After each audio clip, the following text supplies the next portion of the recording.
छोड़ूंगा। अनिका, किधर है तुम? 2 घंटा इसने मुझे एयरपोर्ट पे वेट कराया। छोड़ूंगा नहीं आज इसे। कुणाल की आवाज सुनते ही कामिनी डर गई। वो नहीं चाहती थी कि कुणाल अनिका का ये बदला हुआ रूप देखे। कुणाल कुणाल कुणाल कुणाल अंदर मत जाओ। I mean, उस मोटी के मुंह लगकर आज का दिन अपना मूड मत खराब करो प्लीज। समझती क्या ये लड़की अपने आप को? 2 घंटे तक एयरपोर्ट पे धूप में खड़ा किया इसने मुझे। इसे तो कुणाल, वो दरअसल तुमसे मिलने पर शर्मा रही हो। वो जब गई थी तो उसका वजन 120 किलो था। अब 6 साल बाद वो और मोटी हो गई है, इसलिए। हाँ देखो कुणाल, आज मेरा बर्थडे है तो मैं आज तुम्हें ऐसा गिफ्ट देना चाहती हूँ जो तुम हमेशा याद रखो। वैसे मम्मी पापा अंदर बैठकर अनिका से डाइवोर्स पेपर पर साइन करवा रहे हैं। यू नो व्हाट, वो तो मान ही नहीं रही थी तो उसको पैसों का लालच दिया तो वो डाइवोर्स पेपर पर साइन करने के लिए राजी हुई। Come with me. मैंने तुम्हारे लिए बंगलों के पीछे एक शानदार दावत रखी है। तुम वहाँ अपने दोस्तों के साथ एंजॉय करो और मैं तुम्हारी मनपसंद शराब और खाने का इंतजाम करती हूँ। कम।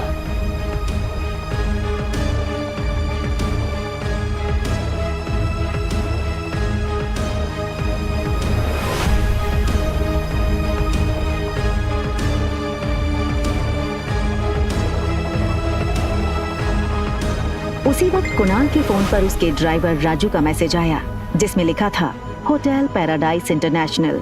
मैसेज पढ़कर कुणाल के चेहरे पर तुरंत ही एक स्माइल आ गई।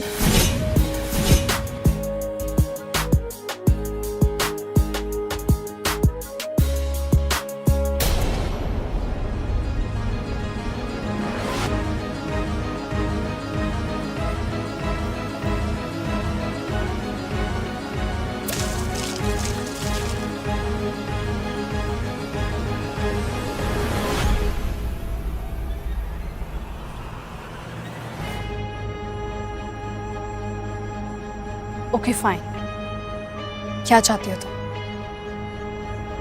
छोटी बहन हो तुम मेरी। बस इतना कहूंगी कि ये कुणाल के पीछे पागलपन ठीक नहीं है। वो अच्छा लड़का नहीं है। Just shut up, mind your own business.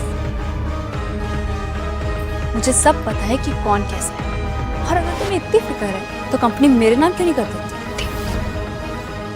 वैसे किसके लिए बचा कर रखी है ये कंपनी? अपने यार के लिए या अपनी नाजायज औलाद के लिए?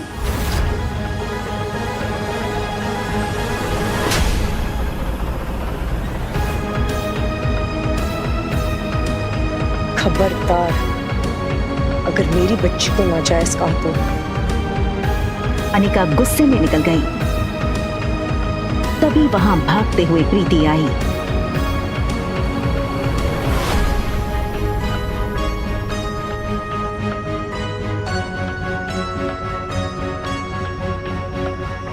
अनिका ने प्यार से प्रीति के गाल पर हाथ फेरा और फिर चली गई।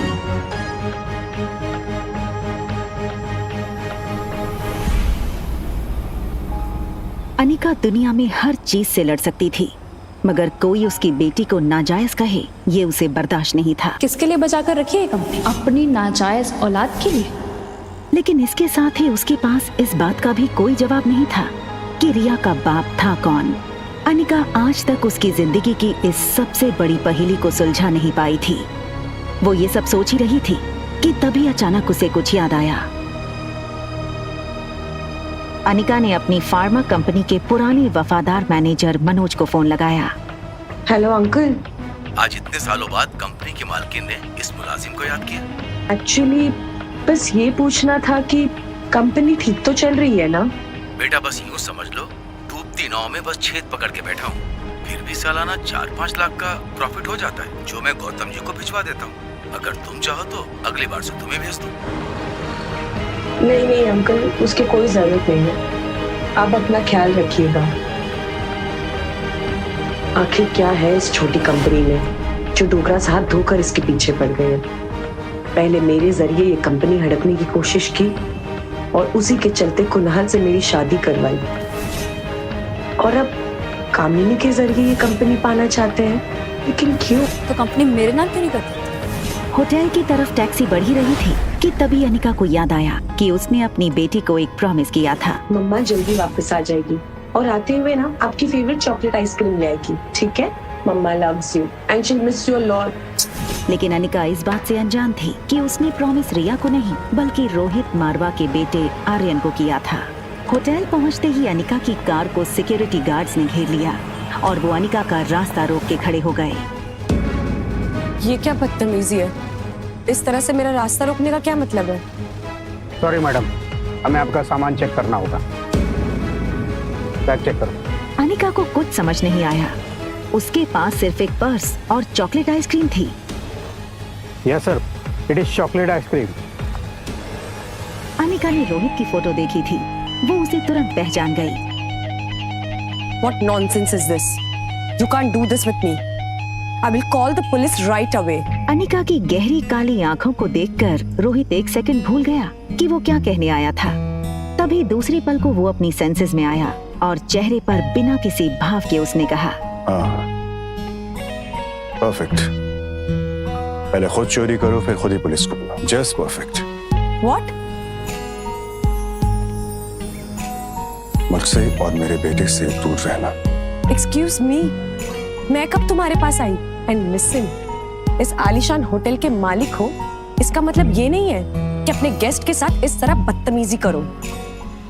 I can sue you in the court, Mr. Rohit Marwa. You know, I knew it. तो तुम जानती हो कि मैं रोहित मारवा हूँ, ये होटल मेरा है। I'm sure तुम ये भी जानती होगी कि मेरे परिवार वाले मेरी शादी करवाना चाहते हैं, लेकिन मुझे मेरे बेटे के लिए सौतेली माँ नहीं चाहिए। इसलिए तुमने शायद प्लान बनाया होगा कि पहले बेटे को फंसा लो, बाप खुद ब खुद कंट्रोल में आ जाए। क्यों?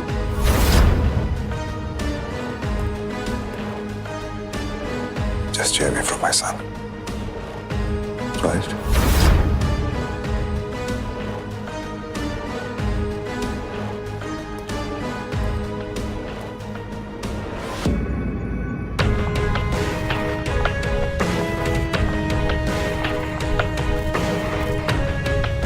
दरवाजा बंद होने ही वाला था कि तभी एक पांव दरवाजे के बीच में आया। ये लड़का और कोई नहीं बल्कि रोहित मारवा का कजन भाई सनी था। Think something out of the box. मेरे भैया को ना कोई आसानी से फंसा नहीं सकता है।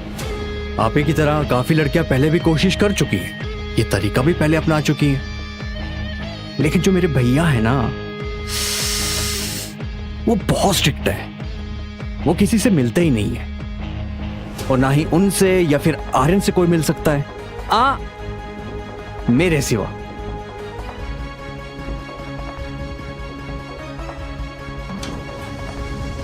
दूसरी तरफ गुलेरिया हाउस में पार्टी लगभग खत्म हो गई थी। आई एम सो हैप्पी कि कुणाल ने आज की पार्टी एंजॉय की। कंग्रेचुलेशंस बेटा। आज कामिनी के बर्थडे के मौके पर मेरी तरफ से तुम दोनों के लिए तोहफा। Thank you very much. बहुत जल्द हम तुम दोनों की शादी पक्की कर देंगे।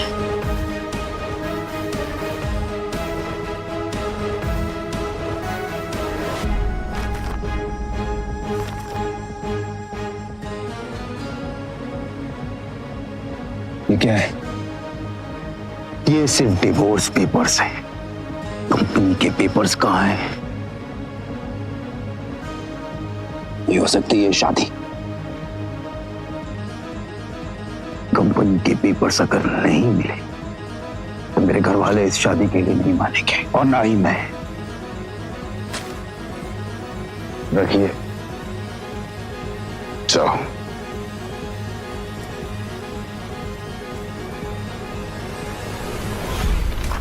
दिल मिलाई अनिका को ये समझ नहीं आ रहा था नीचे लॉबी में उसके साथ क्या हुआ और क्यों हुआ। उसने होटल बदलने का मन बना लिया और रिया को लेने बेडरूम में गई, पर रिया को इस तरह देखकर अनिका का गुस्सा एक सेकंड में शांत हो गया। वो रिया के माथे को चूमती है।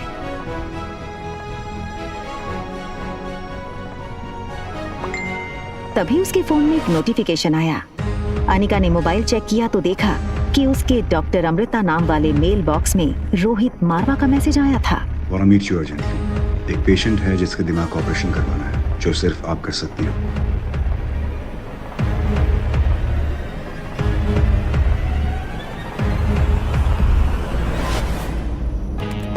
दिमाग का इलाज पहले आपको करवाना चाहिए।